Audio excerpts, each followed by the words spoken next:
प्रिय विद्यार्थियों, मैं श्यामा अग्रवाल, सह आचार्य संस्कृत, राजकीय डूंगर महाविद्यालय बीकानेर से आज हम संस्कृत साहित्य स्नातकोत्तर उत्तरार्ध के प्रश्न पत्र 9th के प्राचीन काव्य के अंतर्गत पठनीय चंपू भारतम के प्रथम स्तबक का अध्ययन करेंगे। प्रसंग चल रहा है कि कुंती माद्री सहित राजा पांडु वन में निवास कर रहे हैं। पांडु को किंदम मुनि ने श्राप दिया है कि वो जब भी अपनी पत्नियों के साथ सहवास करेंगे उसी समय उनकी मृत्यु हो जाएगी। इस कारण वो अपनी पत्नियों के साथ रहते हुए भी पत्नियों से अलग रहने के कारण उनके अभी तक कोई संतान नहीं है। संतानहीनता के कारण पांडु दुखी है और वह अपने इस दुख को कुंती के साथ शेयर करते हैं। कुंती से कहते हैं। कुंती उन्हें बताती है कि उन्हें मुनि दुर्वासा के द्वारा एक वरदान प्राप्त है, जिस वरदान के तहत वह किसी भी देवता का मंत्र के माध्यम से आह्वान कर सकती है और उसके माध्यम से वह संतान प्राप्ति कर सकती है।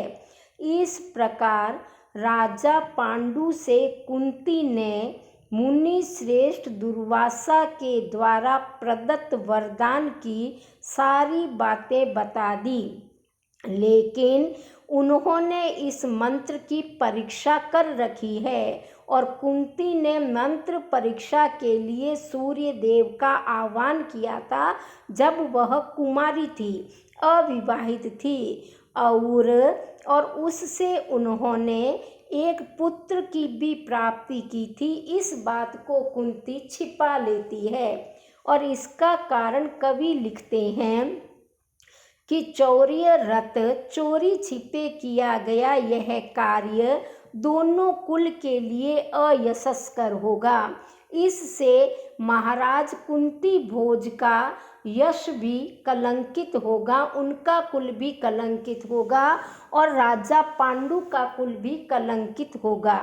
इस कारण कुंती इस बात को छिपा जाती है और केवल मंत्र की बात ही अपने पति को बताती है। इति वचनमयीं सुधां किरन्तीं यदु नृपतेश तनयां प्रशंसमानः पतिरनुमुते स्म पौरवाणां प्रकृत महोत्सव पारदर्शनाय।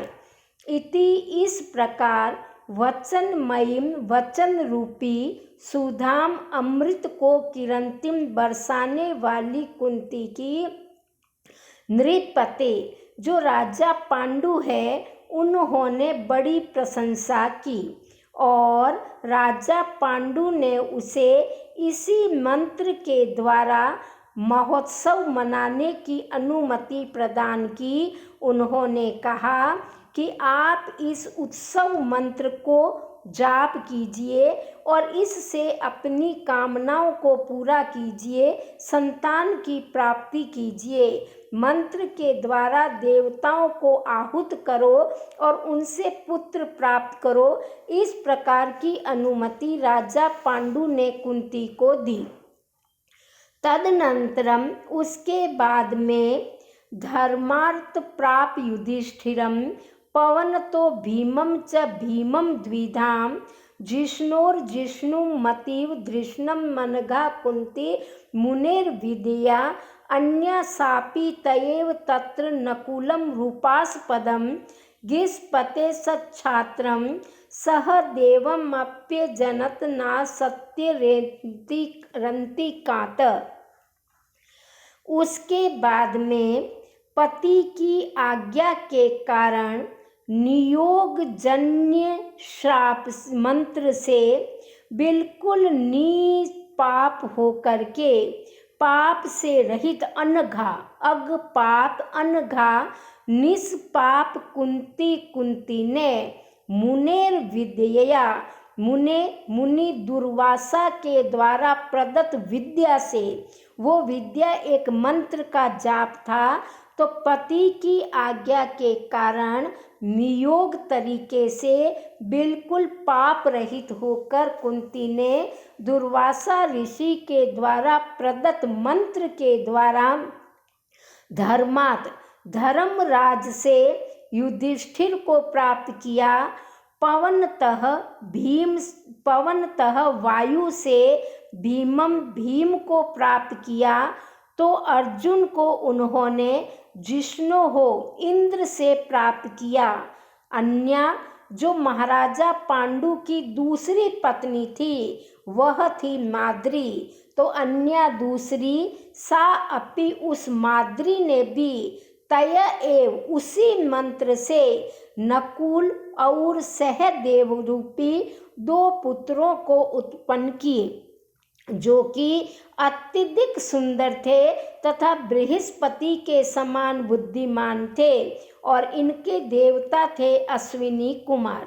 तो पांडु की दूसरी रानी माद्री ने भी कुंती के द्वारा बताए गए उसी मंत्र के माध्यम से अश्विनी कुमारों को बुलाया और उनके साथ नियोग तरीके से पवित्र रहते हुए अत्यधिक सुंदर बृहस्पति के समान बुद्धिमान नकुल और सहदेव नामक 2 पुत्रों को उत्पन्न किया।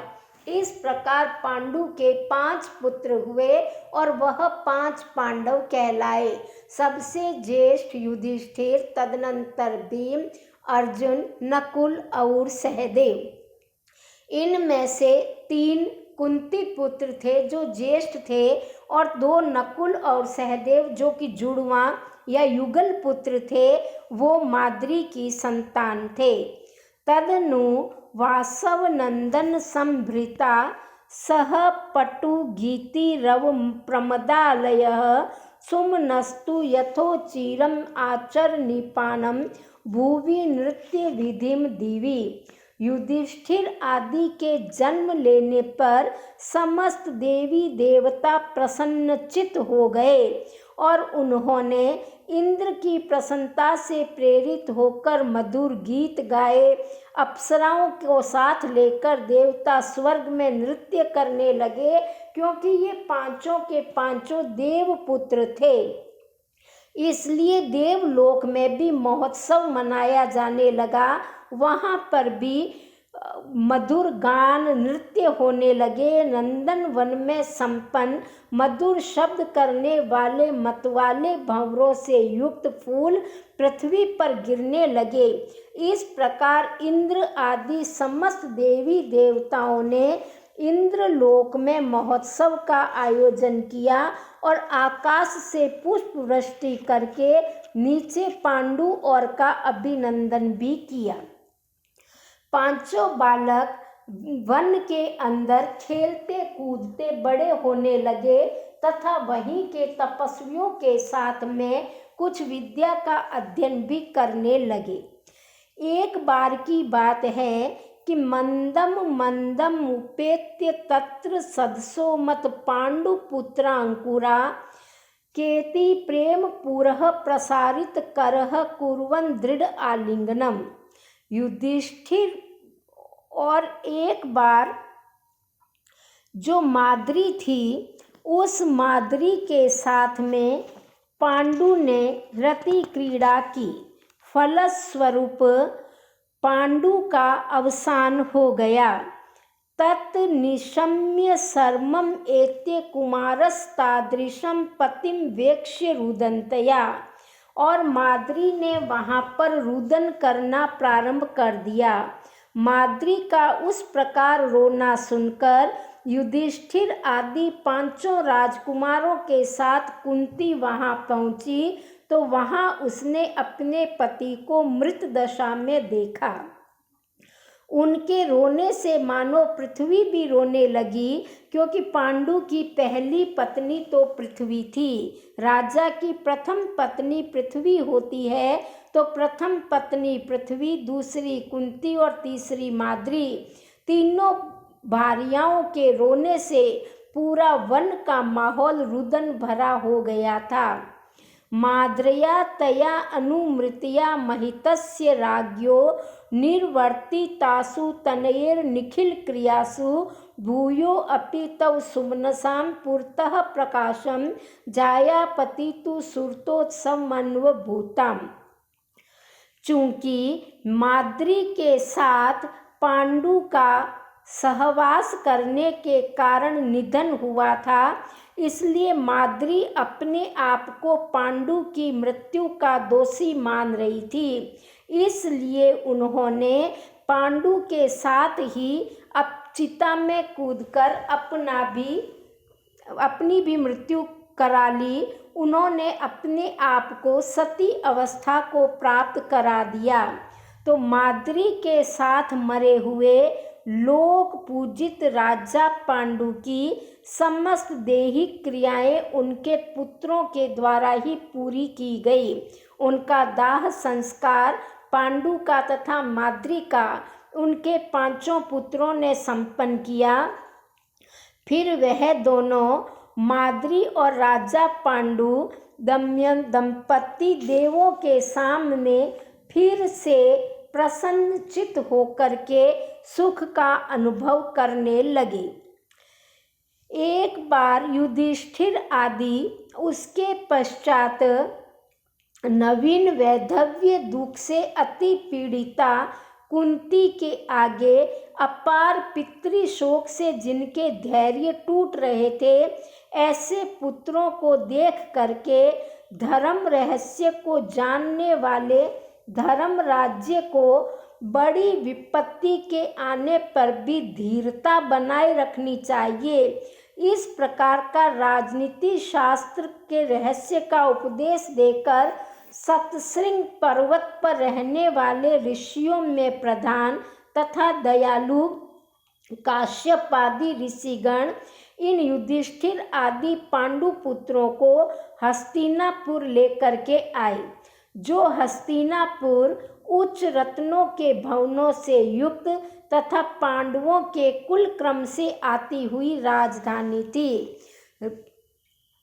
शतशृंग पर्वत जहाँ पर पांडु निवास करते थे, कुंती और माद्री तथा 5 पांडवों के साथ वहाँ के ऋषि मुनि जो है वो उन 5 पांडवों और कुंती को लेकर के हस्तिनापुर में आए, क्योंकि पांडु का निधन हो चुका था, माद्री सती हो चुकी थी और कुंती विधवा हो चुकी थी। अब उनका वन में कोई कार्य नहीं था। जब ये युधिष्ठिर आदि 5 पांडु पुत्र हस्तिनापुर आए, तब यह समाचार धृतराष्ट्र ने सुना और वह सभा मंडप से चलकर धीरे धीरे उनके पास पहुँचे। जब पांडु पुत्रों के आगमन का समाचार धृतराष्ट्र को मिला, वो तुरंत सभा मंडप से उठे, चलकर द्वार तक उनके आगमन के स्वागत के लिए पहुँचे और मेरे पांडु के वंश के अंकुर कहाँ है, ऐसा कहते हुए उन्होंने अपनी भुजाएं फैला दी और 5 बालकों को प्रेम से गले लगाया। जैसे ही उनके शरीर का स्पर्श उनको हुआ, उन्हें अपने छोटे भाई पांडु की याद आ गई और पांडु की स्मृति में उन्होंने रोना प्रारंभ कर दिया। धृतराष्ट्र के शोक से मानो सारी नदियां आप्लावित हो गई, इतना अश्रुपात धृतराष्ट्र ने किया।